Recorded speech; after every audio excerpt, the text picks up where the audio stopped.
बाबा जिसको काका काका कहते थे, जवानी से ही उसका नाम काका काका था, अब वो बुजुर्ग हो गया था, उसको फिर भी सारे काका काका बुलाते थे। उसके 2 बैल थे, वो बैलगाड़ी के ऊपर सामान उस गांव से किसी का शहर पहुंचाना होता, कुछ शहर से लाना होता, उसी की बैलगाड़ी इस्तेमाल होती। अगर किसी को कोई सामान पहुंचाना या मंगवाना ना होता तो अपने गांव की गुड़, घी और इस तरह की सौगात और भी बहुत सारी चीज़ें वो उस गांव से अपने बैलगाड़ी के ऊपर लादता, सवार होता और शहर पहुंच जाता और वहां उसको बेचता और शाम को अपने घर लौट आता। वो हफ्ते में 1 दफा 2 दफा ऐसा जरूर करता था।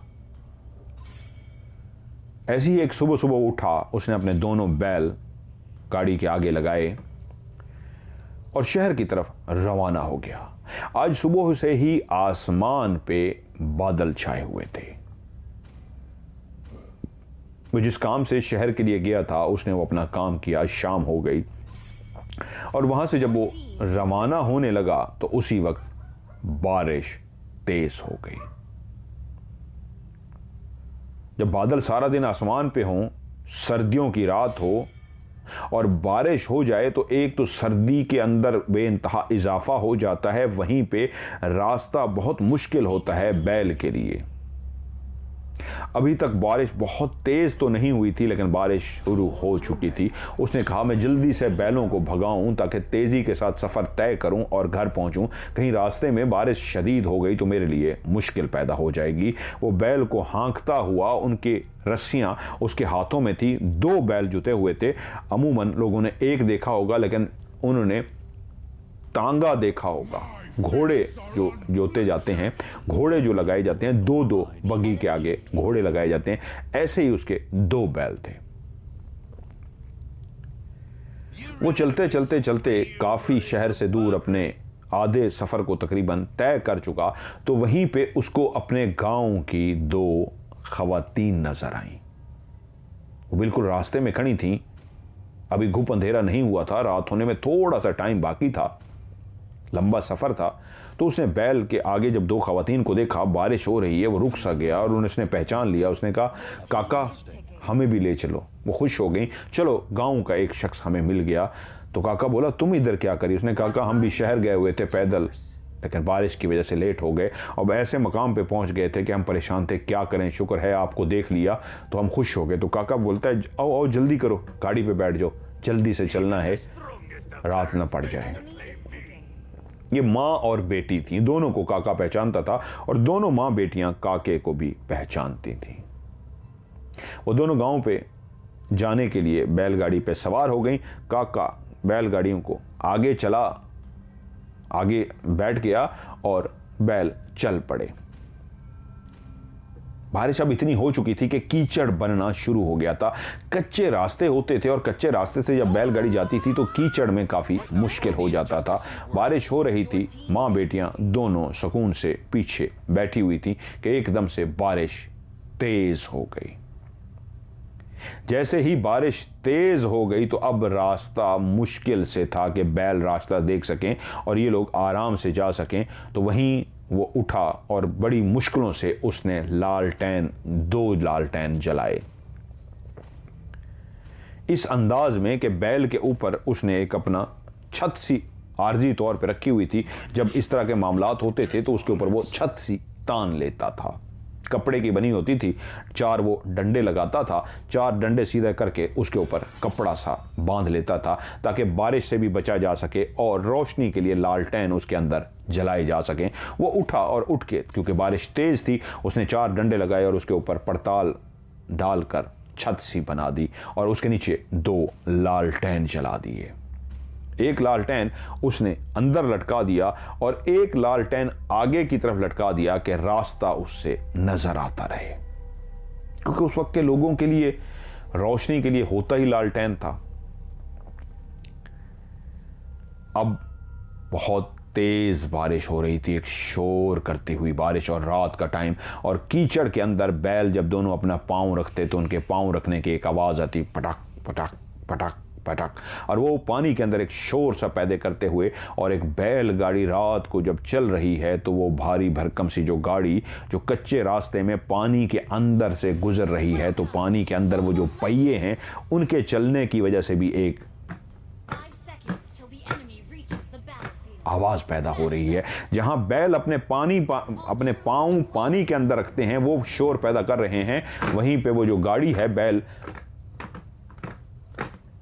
उस गाड़ी की भी एक आवाज पैदा हो रही है। और वो तीनों उसके अंदर जो सवार हैं इस उम्मीद पे हैं कि जल्दी से रास्ता ख़त्म हो और हम अपने अपने घरों को पहुँचें। लेकिन बारिश और तेज़ होती जा रही है कि वहीं पे जंगल के अंदर से गीदड़ों के एकदम से रोने की आवाज़ें दूर दूर से सुनाई देने लगीं। गीदड़ ज़ोर ज़ोर से रो रहे थे कि उसी लम्हे वो जो खातून थी उसके जिस्म के अंदर ऐसी सनसनाहट पैदा हुई, ऐसे उसके रोंगटे से खड़े हुए, उसको लगा कि पता नहीं क्या हुआ है। बारिश तो तेज़ हो गई है, लेकिन गीदड़ पहले भी रोते थे, लेकिन इस वक्त उन गीदड़ों का रोना बहुत ही अजीब सा लग रहा है। उसके जिस्म के अंदर एक कपकपी सी तारी हुई, एक खौफ सा तारी हुआ। वो उसको लफ्ज़ नहीं दे सकती थी कि किस बात का खौफ है, लेकिन वो खौफजदा सी हो गई। और उसी लम्हे उसकी आंखों ने देखा तेजी के साथ अंधेरे के अंदर में, हर तरफ अंधेरा था, आगे लालटेन की रोशनी जहां तक पड़ रही थी उनको कुछ नजर आ रहा था, लेकिन फिर भी उसकी आंखों ने देखा कि कोई एक चीज है जो तेजी के साथ शां करके ऐसे आई है और उस जगह पे पहुंच गई है जहां पे काका आगे बैठा हुआ था। बैलगाड़ी का रूल ये होता है, जो बैलगाड़ी को चलाता है वो बिल्कुल आगे होकर बैठता है, बिल्कुल कोने पे, और बाकी लोगों को कहता है पीछे बैठो। और वो जो चीज थी वो शां करके आई और उसी लम्हे आके सामने रुक गई। सॉरी, मैं भूल गया, एक जगह ऐसी आई कि वो जब बैलगाड़ी चलते चलते बैल रुक से गए। बेटी जो उसकी थी वो उसकी गोद में सो गई थी, मां की गोद में। बारिश भी हो रही थी, ऊपर वो चारपाई आ गई, वो छत सी बन गई, बेटी उसकी गोद में सो गई। लेकिन एक जगह पे आके बैल दोनों रुक से गए। अब वो उनको हाँक रहा है, उनको आवाजें दे रहा है, उनको भगाने की कोशिश कर रहा है, लेकिन वो चल नहीं रहे। वो कोशिश कर रहा है बैल आगे चले, बैल नहीं हिल रहे। उसने जितना जोर लगा लिया बैल नहीं हिले। तभी वो बच्ची जो सो रही थी वो भी उठ के बैठ गई कि क्या हुआ है, गाड़ी क्यों रुक गई है। उसने छड़ी से भी उनको मारने की कोशिश की, लेकिन बैलों ने कहा नहीं, हम आगे जाने को तैयार नहीं है। जैसे बैल अपनी जगह से टस से मस होने को तैयार नहीं थे। और वो औरत उसी वक्त उसके रोंगटे खड़े हुए, जैसे उसको लगा कि कुछ बुरा होने वाला है, वो डर सी गई। और उसी लम्हे उसकी आंखों ने जो मंजर देखा, उसकी बेटी ने भी वही मंजर सेम देख लिया कि आगे घुप अंधेरे में से एक शां करके चीज आई और आके बिल्कुल उस जगह पे रुक गई जहां पे काका बैठा हुआ था। क्योंकि बैल ऑलरेडी रुके हुए थे, गाड़ी अपनी जगह पे रुकी हुई थी। और जब वो काके के पास आई वो चीज़, तो तब उस औरत ने और उसकी बेटी ने देखा वो एक इंसान नुमा जानवर था जिसके पूरे वजूद के ऊपर बाल ही बाल थे, लेकिन बिल्कुल ऐसा था जैसे 5 फुट 8 इंच का एक इंसान होता है। बाकायदा उसके दोनों बाजू थे, बाकायदा उसकी टांगे थी, उसका एक नंगा सा पूरा वजूद था, लेकिन बालों से भरा हुआ था। बाल ऐसे थे जैसे रीछ के बड़े बड़े बाल होते हैं, पूरा जिस्म बालों से भरा हुआ था। लेकिन जो उसका मुंह था बिल्कुल इंसान और जानवर की तरह था, गोल इंसान की भी तरह था, लेकिन उसका जो नाक था वो बहुत बड़ा था, जैसे भेड़िए का नाक होता है। आंखें उसकी इस तरह की थी जैसे इंसान की होती हैं, लेकिन उसके दांत ऐसे थे जैसे ड्रेकोला के दांत होते हैं, बहुत बाहर को निकले हुए। ऐसा ड्रेकोला जो इंसानों की गर्दन से खून पीता है और उसके 2 दांत बड़े से होते हैं, ऐसे उसका मुंह एक भेड़िए की तरह, और उसके दांत बहुत बड़े बड़े निकले हुए थे। कान उसके बिल्कुल इंसानों की तरह थे, लेकिन वो बहुत ही खौफनाक बला थी।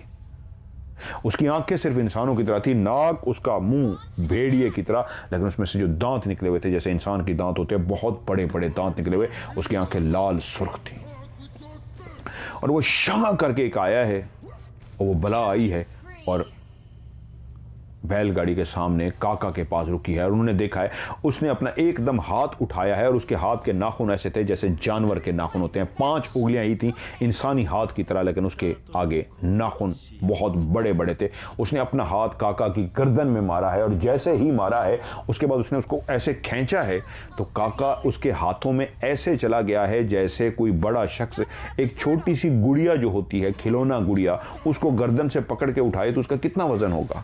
पाव भी नहीं होता, आधा किलो भी नहीं, पाव भी नहीं होता। एक छोटी, जिस तरह मोबाइल को हम उठाते हैं ऐसे हाथ से पकड़ते हैं और उठा लेते हैं, ऐसे गुड़िया तो मोबाइल से भी हल्की होती है, मोबाइल भी भारी होता है, तो वो गुड़िया सी हो जैसे उसने ऐसे उसको गर्दन से पकड़ा और यूं उठाया तो काका जिसका वजन इतना ज्यादा था, बहुत भारी भरकम था, उसके हाथों में एक हाथ से ऐसे चला गया जैसे छोटी सी गुड़िया हो, उसका वजन ही ना हो। और उसने गर्दन से पकड़ा और यूं काका को खींचा और उस तरह जिस तरह वो बला आई थी शां करके, उसी तरह शां करके वो बला वहां से चली गई। और ना सिर्फ चली गई बल्कि वो काका को एक हाथ से इस तरह उठा के लेके गई थी जैसे वो हवा का बना हो, काका जैसे रोई का बना हो, कॉटन का बना हो, उसका वजन ही ना हो। वरना काका को उठाने के लिए 5-6 लोग वजन उठाएं तो इतना भारी भरकम था उसको उठा सकते, लेकिन वो बला एक हाथ से काका को लेके चली गई। वो दोनों माँ बेटी चीखें मारती रहीं, लेकिन वो बला जा चुकी थी। वो चीखें मारती मारती जैसे होश में आ गई और माँ ने कहा हमें निकलना है यहाँ से, भागना है। और तरीका क्या था? बैल को ही भगाना था। उसने आगे होके बैल को काका वाली जगह संभाली, बैल की रस्सियां खींची और बैल को भगा के चलाती हुई वो गांव की तरफ चल पड़ी। बैल अब तेज तेज चल रहे थे, जैसे बैल डरे हुए थे, बैल भी भागने के मूड में थे। तेज तेज चलते उन्होंने उनको गांव पहुंचा दिया। गांव पहुंचते ही माँ बेटी ने एक शोर बर्पा कर दिया, ऐसा शोर, ऐसा जोरदार शोर कि सारे बाहर निकल आए कि क्या हुआ, क्योंकि कई महीने गुजर गए थे, कोई वाकया नहीं हुआ था, लेकिन बाहर शोर था माँ बेटी का। जब सब जमा हो गए तो उन्होंने पूछा क्या हुआ, तो माँ बेटी ने बताया है कि ये वाकया हुआ है। और उसी वक्त गली के अंदर फिर से वो पागल हूं करता हुआ गया। तो लड़कों ने कहा देखा ये फिर नजर आ रहा है, यही पागल है जो सब कुछ कर रहा है। माँ बेटी ने कहा नहीं, वो पागल नहीं था, उसके जिस्म पे बाल थे, उसके अंदर इतनी ताकत थी कि उसने एक गर्दन पे हाथ रखा, एक हाथ से काका को उठा दिया। ये पागल के अंदर जान इतनी कहां से आ गई कि ये काका को उठा सकता है? तो नौजवान बोले हमें क्या पता ये कौन है, यही कोई भला हो जो इंसान का रूप धार लेता हो। उन्होंने कहा नहीं। खैर उन औरतों को संभाला गया, उनको घर पहुंचा दिया गया। रात सारी वो खौफ की वजह से सो ना सकी। पूरे गांव में अब खौफो हरास जो पहले भी था अब इसलिए शदीद हो चुका था कि सबको पता लग चुका था कि वो जो इंसान गायब हो रहे थे उन दोनों औरतों ने अपनी आंखों से देखा था, एक बलानुमा चीज थी जो उनको उठाकर ले जाती थी।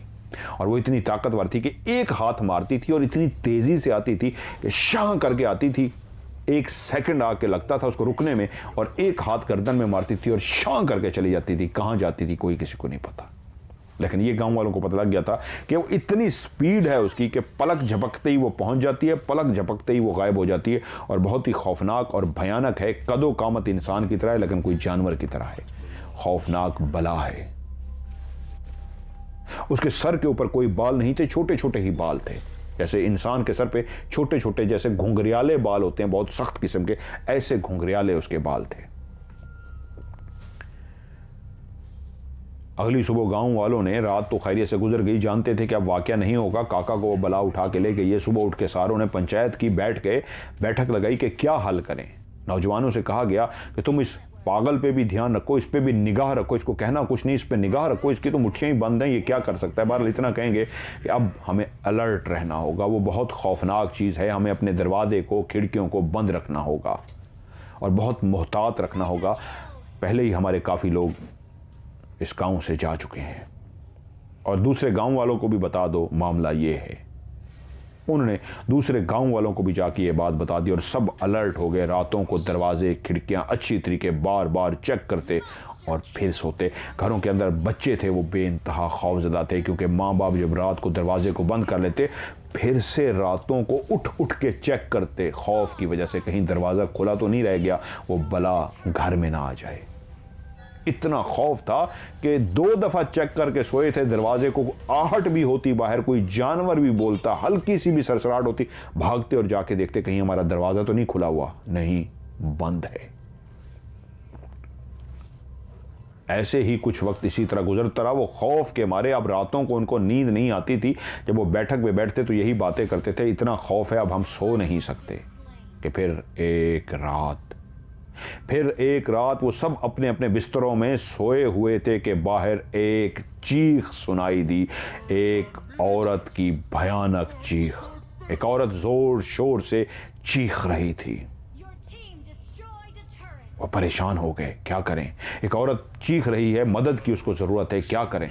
सब कहें लेटे रहो, आपने बाहर नहीं जाना। हमदर्द इंसान थे, मोहब्बत करने वाले थे, कहते हैं कैसे लेटे रहे, हमें जाना होगा। वो कह रहे नहीं मत जाओ। लेकिन एक दो ने हिम्मत की, अपने बिस्तर को छोड़ा और जाके खिड़की से बाहर झांक के देखा और बाहर का मंजर इंतहाई खौफनाक था। उन्होंने बाहर देखा कि बाहर वो जो पागल है उसके हाथ में एक तलवार है और वो तलवार पकड़े एक ज़मीन पे पड़ी हुई कोई औरत है। उस औरत के सीने के अंदर तलवार गाड़ के खड़ा हुआ है और औरत चीखें मारती जा रही है। अब बाकियों ने भी अपनी खिड़की से इसी तरह झांका और उनको ये मंजर नजर आया कि वो पागल जिसकी मुट्ठियां हमेशा भींची रहती थी, मुट्ठियां नहीं खोल सकता था, उसी के हाथ में एक तलवार थी और उस औरत के सीने वाली जगह पे, दिल वाली जगह पे वो तलवार घोंप के खड़ा था। जब उन्होंने इस मंजर को देखा, क्योंकि वो औरत ही थी जो जोर जोर से चीखें मार रही थी, आहिस्ता आहिस्ता सब बाहर निकलना शुरू हो गए। आहिस्ता आहिस्ता खौफ खत्म हुआ, सब बाहर आ रहे हैं, आहिस्ता आहिस्ता बाहर आ रहे हैं। नौजवान भी पीछे बाहर आना शुरू हो गए। अभी भी मंजर वही था, गांव में चीखो पुकार थी, एक औरत जो जमीन पे पड़ी हुई थी जिसके वजूद पे बाल ही बाल थे। हाँ, वो वही बला थी, वही बला। उस औरत ने पहचान के कहा, हाँ ये वही बला है जिसको हमने देखा था। वो जमीन पे पड़ी थी और वही पागल, वही दीवाना हाथ में मजबूती से तलवार थामे उसके दिल वाली जगह पे तलवार को